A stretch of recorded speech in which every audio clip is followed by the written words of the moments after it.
তো আমরা এখন যাচ্ছি মহাকাল মন্দিরে, তোমাদেরও ব্যাক ক্যামেরা অন করে দেখায়।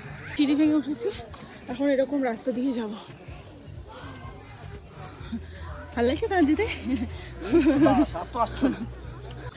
এই মন্দিরে যাবো, এখনো অনেক দূর যেতে হবে। আমরা ছিলাম ওরকম জায়গা, ওখান থেকে হেঁটে হেঁটে এখানে এসেছি। আমরা আবার হাঁটা স্টার্ট করে দিয়েছি, তো আমরা ফাইনালি মন্দিরে যাব। তো ফাইনালি আমরা মন্দিরে চলে এসেছি। তো আমরা ফাইনালি মন্দিরের দিকেই যাচ্ছি। এখন এরকম করে কি করে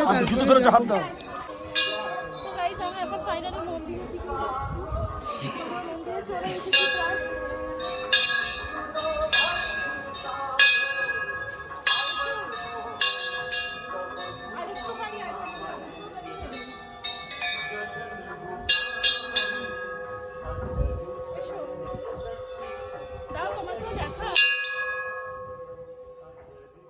চলো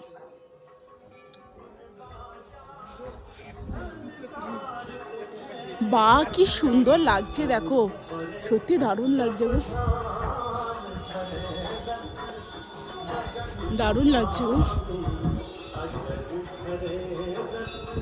পতাকা টানিয়ে রেখেছে। এখন আমরা মন্দিরের ভেতরে চলে তোমাদের দেখাই।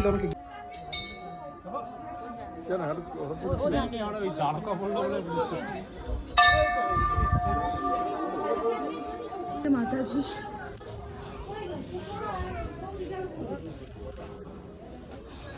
মন্দির না ঘোরালে বুঝতে পারবে না। চলো আমার সাথে, পুরো মন্দিরটা ঘুরে দেখায়। এ হচ্ছে আসল মন্দির। এখানে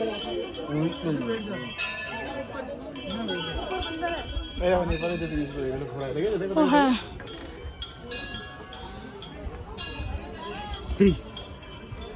আমার ফোন নিয়ে পালিয়ে যাবে না তো। ওই দেখো এখানে দেখলাম কি দারুণ একটা শিব ঠাকুরের ত্রিশূল। আমার সাথে এসো।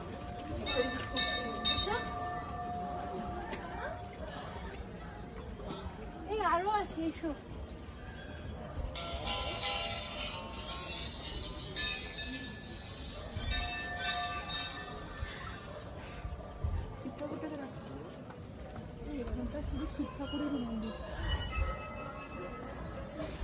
চলো তোমাদের আমি দর্শন করাবো সব থেকে সুন্দর, এইদিকে আমার দিকে ঘোরাও।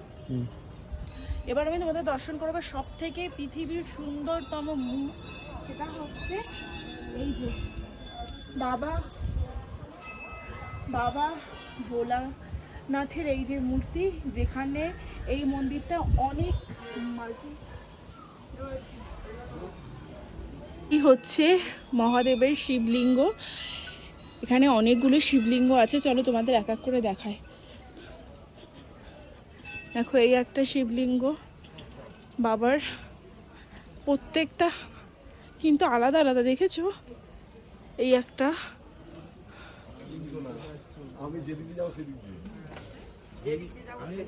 একটা এখানে বসার সিটও আছে। এই দেখো বসার সিট ছিল, তারপরে বাবার শিবলিঙ্গ করা হয়েছে। প্রণাম করো।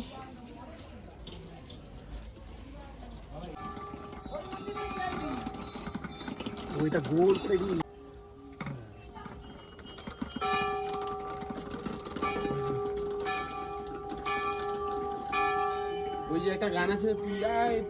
এই শিব ঠাকুরের লিঙ্গটা আবার আলাদা, দেখেছো?